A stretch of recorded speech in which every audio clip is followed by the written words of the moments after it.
ఏ నువ్వు కూడా రిలేషన్లో ఉన్నావా? ప్రాబ్లం అంటే లవ్ ఒకటేనా మాయా లైఫ్లో? మరి నన్ను కాలేజ్ నుంచి డిబార్ ఎందుకు చేశారనుకుంటున్నావు? ఎందుకు? ఏంటా టాయిలెట్ ఇన్సిడెంట్ గురించి అనుకుంటున్నావా? హ్మ్, అంత చిన్నదానికి ఎవరైనా డిబార్ చేస్తారా మాయా? మరి నేను ఒక అమ్మాయిని డీప్గా లవ్ చేశాను మాయా, చాలా డీప్గా. పేరు ఇషిక. నా బ్లడ్తో లవ్ లెటర్ రాసి మరీ ఇచ్చా. అదేంటి నాకు కూడా ప్రపోజ్ చేసావు కదా?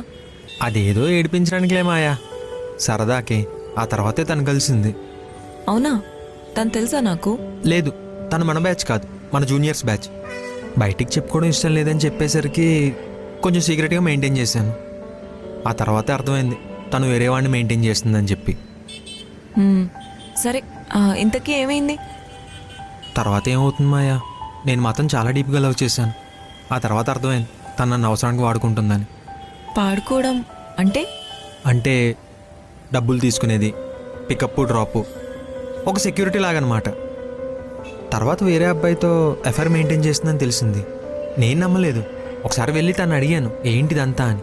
అప్పుడు చెప్పింది నీలాంటి అన్వర్తి క్యాండిడేట్ని ఎవరు లవ్ చేస్తారు అని చెప్పి.